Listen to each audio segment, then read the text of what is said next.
monde, j'espère que vous allez bien. Gabriel Eyété, encore un merci à vous tous qui nous encouragez, vous tous qui suivez nos vidéos. Là, on va faire en fait la dernière saison de notre vidéo intitulée Projet Lotissement. Je me rends compte qu'il y a des personnes qui regardent, d'autres qui n'ont pas vraiment compris le concept ou qui sont peut-être pas intéressés. Mais je leur dis, ici au Cameroun, si vous montrez un investissement qui vous sera beaucoup plus rentable que ce concept projet lotissement, franchement, appelez-moi, je suis le premier preneur. Parce que, comme je vous l'ai expliqué, si vous prenez votre argent, vous le mettez dans une banque, pour avoir des intérêts, bon, je suis musulman, pour nous les intérêts c'est interdit, mais bon, vous, si vous mettez votre argent que vous stockez en banque, vous ne pourrez jamais doubler, tripler votre mise en l'espace d'un an, 6 mois. C'est juste quasi impossible. Je ne connais pas une banque dans le monde qui le fait, sauf des sociétés de placement. Mais quand on dit placement, il y a aussi risque. Donc au Cameroun, je l'ai expliqué dans les autres vidéos, nous avons encore cette opportunité de pouvoir avoir des terres ou des propriétaires terriens qui sont à la recherche d'investisseurs, de financiers qui peuvent viabiliser leur terrain. Viabiliser veut dire passage de route pour que le terrain prenne de la valeur. Un terrain qui vaut, par exemple, sur une mercurielle, je veux dire par là, à l'état brut, avec des arbres, avec de la brousse, qui peut valoir, allez, on va dire quoi, 1500, 2000 francs, 2500 francs CFA, tout cassé. Une fois que les travaux sont passés, les routes sont passées, les caterpillars, enfin tout ce qu'il faut pour avoir un super lot, un morceau de terrain qui peut se vendre 2 fois, 3 fois plus, bah tout simplement, ces propriétaires terriens, sachant qu'ils n'ont pas les moyens, acceptent d'avoir un coup de main d'un financier. Et si un financier, ça peut être vous.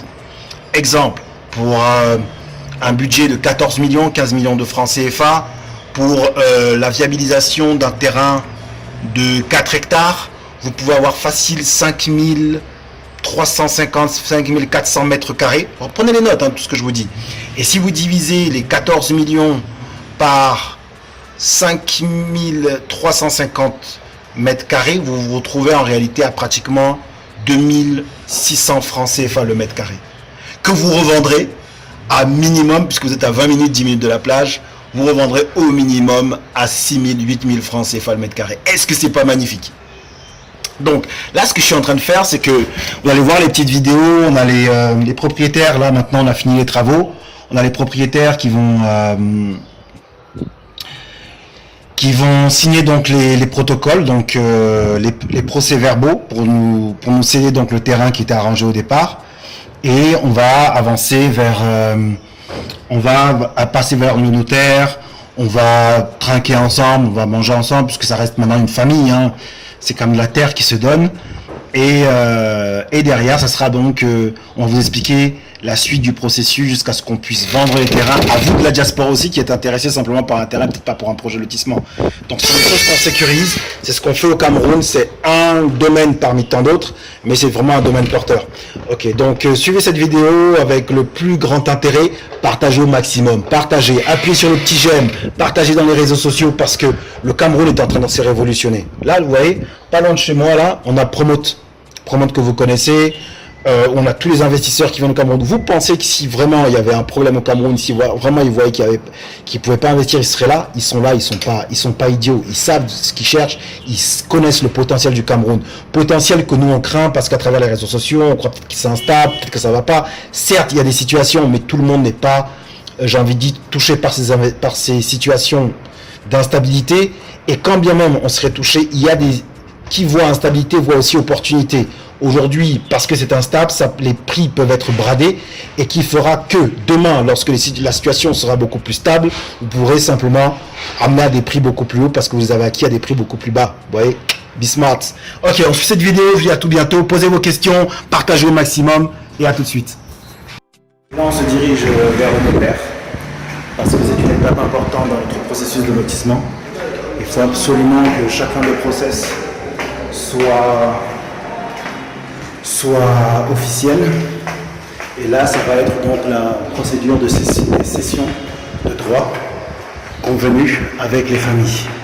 Donc je suis presque arrivé. Vous allez voir ce que ça donne.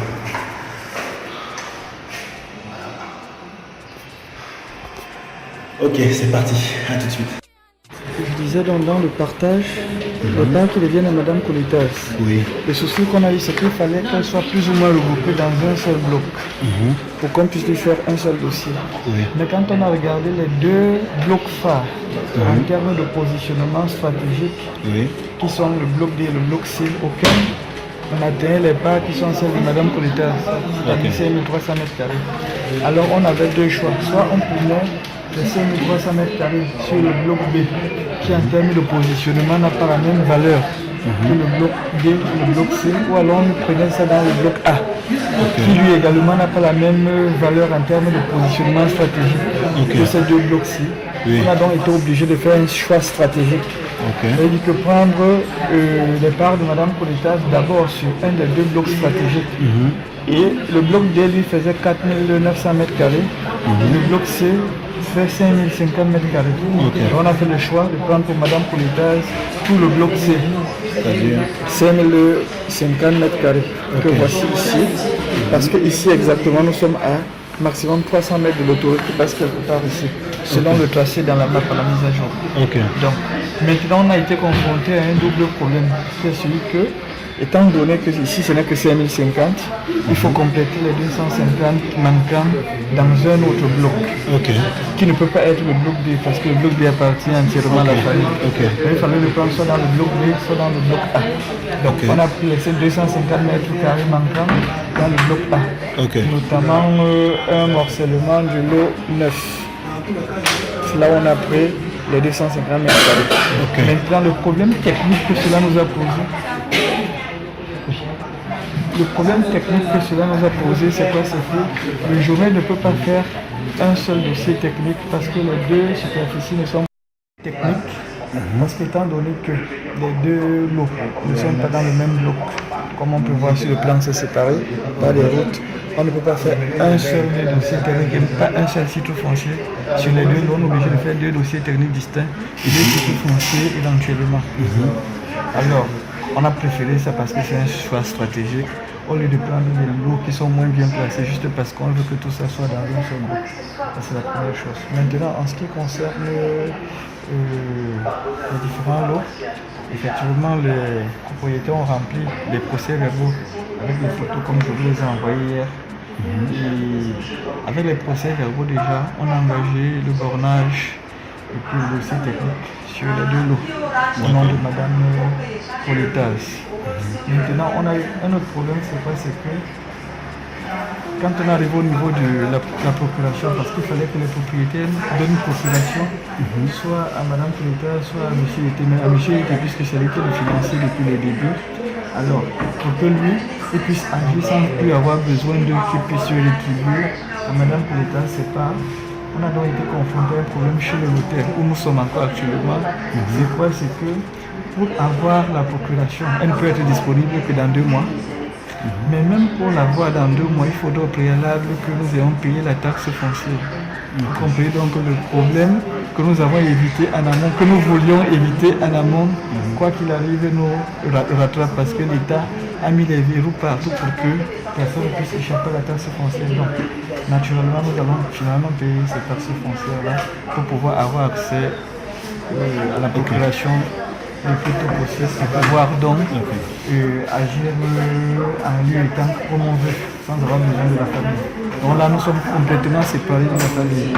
Maintenant, autre chose qui veut préciser, c'est que même à l'instant où je vous parle là, si vous avez besoin de vendre, étant donné que la procuration est déjà signée et que l'enregistrement est en train d'être fait, le notaire peut faire la vente sous, c'est-à-dire ils ont dit ce terme qu'elle a dit, elle va faire la vente en laissant l'espace de la procuration, puisque la procuration a été faite dans cette étude. Donc même si c'est maintenant que M. Yete veut céder des parts à quelqu'un, vendre à quelqu'un, même si c'est maintenant que Mme Colitas veut céder des parts à quelqu'un, c'est M. Yete qui signe, c'est pas la famille qui signe, et qui peut faire ça, même maintenant, en attendant la procuration qui va arriver dans 2 mois. Donc voilà les choses stratégiques qu'on a été obligé de faire et il fallait s'adapter par rapport à toutes les contingences qu'on rencontrait sur le chemin, étant donné qu'on a gardé comme point focal, il fallait que Mme Colitas soit satisfaite et que ses parts soient protégées. Il fallait surtout pas oublier ce détail-là, parce que c'est le plus important, sécuriser les parts de Madame Colita. Aujourd'hui, les parts sont sécurisées, on est tranquille. Et je dois ajouter qu'au niveau du géomètre, parce que je n'ai pas donné ce détail là, le géomètre, lui, puisqu'on a déjà fait la levée et puisque les procès verbaux sont remplis, le géomètre va déjà morceler le titre foncier des propriétaires. Ça veut dire que dans le titre foncier original, il y a déjà le nom des propriétaires de Madame Couletas et de tous les intervenants sur le plan. Et il va mettre également ça dans la mise à jour. Ça fait que même si l'aventure des propriétaires voulait vendre à quelqu'un d'autre, ils ne peuvent pas vendre à cette personne-là. Et même si cette personne achète, elle ne peut jamais avoir aucun papier administratif sur ce terrain-là parce qu'il y a déjà les noms de Madame Couletas et des autres intervenants sur les noms qui sont inscrits. Donc, globalement, voilà la situation. Ok, merci. Donc, nous avons fait un travail de stratège, toujours en gardant en ligne de mire qu'il fallait protéger l'investissement de Madame Couletas et ses parts. Ok, merci.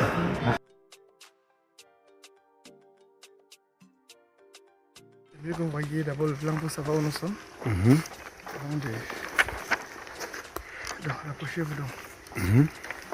Quand nous étions là-bas, nous étions exactement à cet endroit-ci. Et là, c'est le coin là, vers lequel nous allons. Donc la route-ci, sur laquelle nous sommes, c'est cette rue-ci. Donc ça c'est la route qui a été viabilisée, c'est ça, hein? Oui, ça c'est une des routes qui a déjà été viabilisée parce que nous sommes dans la phase d'ouverture de voie. Ok. Vous pouvez le remarquer. Donc, nous avons encore pratiquement minimum 3 jours de travaux pour que toutes les routes soient matérialisées. Et l'entrée que vous voyez là, voici ici. Cette intersection-ci. D'accord. Ok. Donc, à partir de là, tout cet espace-là, en remontant vers la route par laquelle nous sommes venus, c'est le site de la cliente pour laquelle nous avons travaillé. Et nous sommes en cours de finalisation des travaux de livraison. Donc, c'est un peu comme ça que ça se présente. Ça, c'est encore la phase d'ouverture de voie. Et après, il y aura des voies perpendiculaires pour que ça puisse ressortir les différents blocs. Un peu comme vous voyez sur le plan là. Il y aura des voies comme là, c'est un bloc. C'est le bloc D. Là, c'est le bloc C. Ainsi de suite. Donc, il y a plusieurs blocs. Ça, c'est le bloc A. Donc, il y a des voies qui vont se croiser au fur et à mesure, qui vont pouvoir ressortir les différents blocs. Et dans chaque bloc, il y a ce qu'on appelle les lots. Ça veut dire que ces lots sont déjà métrés. On connaît le métrage. Donc, c'est ici, c'est 400, là, c'est 500, ainsi de suite. Donc, c'est un peu ça. Donc, quand toutes les voies sont déjà ouvertes, c'est facile de lire le plan, c'est facile d'apprécier. Le bloc A, c'est ça ici. Le bloc A. À partir de là-bas, à partir d'ici, nous sommes entrés par ici. Bon, tout ça, c'est le bloc A. Arrivé ici, voilà justement sur cette intersection que vous voyez là, ça finit quelque part au fond là. On va avancer pour le bloc B. Voilà, justement.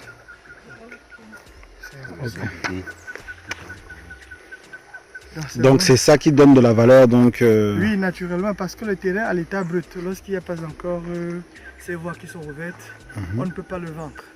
Tout ce qu'on peut faire, c'est des promesses de vente. On ne peut pas vendre. Parce que pour vendre, il faudrait bien que la personne qui achète, qu'on puisse matérialiser son terrain, c'est-à-dire le borner. Savoir qu'il s'agit de tel bloc, de tel lot précisément. Parce que c'est ce qui figure généralement dans les procès verbaux de bornage et puis dans les demandes de morcellement. Ça précise exactement dans quel bloc on se trouve et dans quel lot on se trouve. Donc là, par exemple, si je vais acheter, je dis j'achète ce lot-ci, c'est le lot 3 du bloc B. 600 mètres carrés. Ça veut dire que même celui qui est dans son bureau, dans la machine, c'est exactement qu'à tel endroit, c'est telle personne qui est.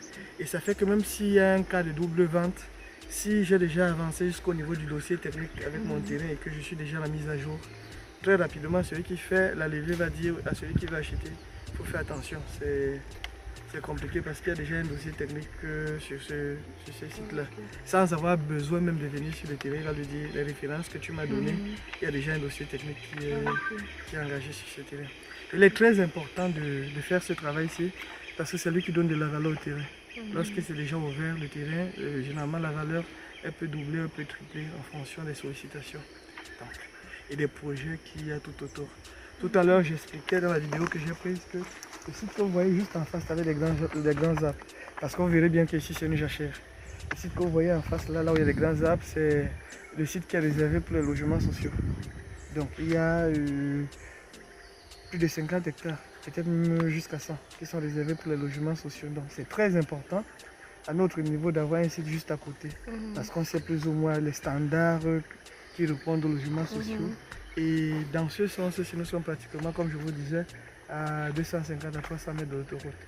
Ça aussi, c'est un avantage considérable parce que pour entrer et pour sortir, c'est facile.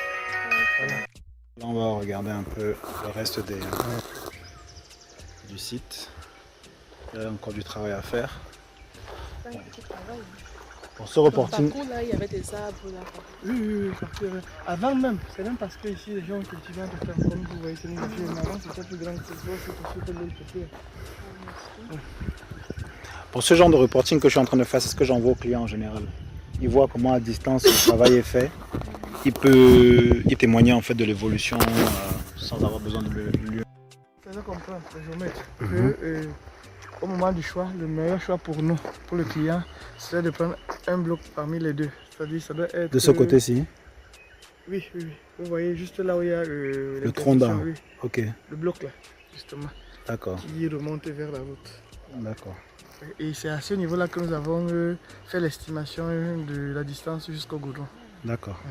Bon, la famille, on va en parler avec elle. De toutes les façons, le protocole d'accord précise que le choix des parcelles se fait d'un commun accord. Donc généralement, c'est des choses qui se font. Ils savent que celui qui a investi a naturellement besoin de faire un retour sur investissement. Donc généralement, un peu comme vous avez vu, celui qui a immatriculé, il a pris la meilleure partie déjà au moment de l'immatriculation. C'est aussi tout à fait normal qu'au moment du lotissement, que celui qui investit prenne la partie qui lui permette de revenir très rapidement dans son investissement et faire de bénéfices. D'accord. Généralement, c'est comme ça que ça se passe. Ok, ça marche.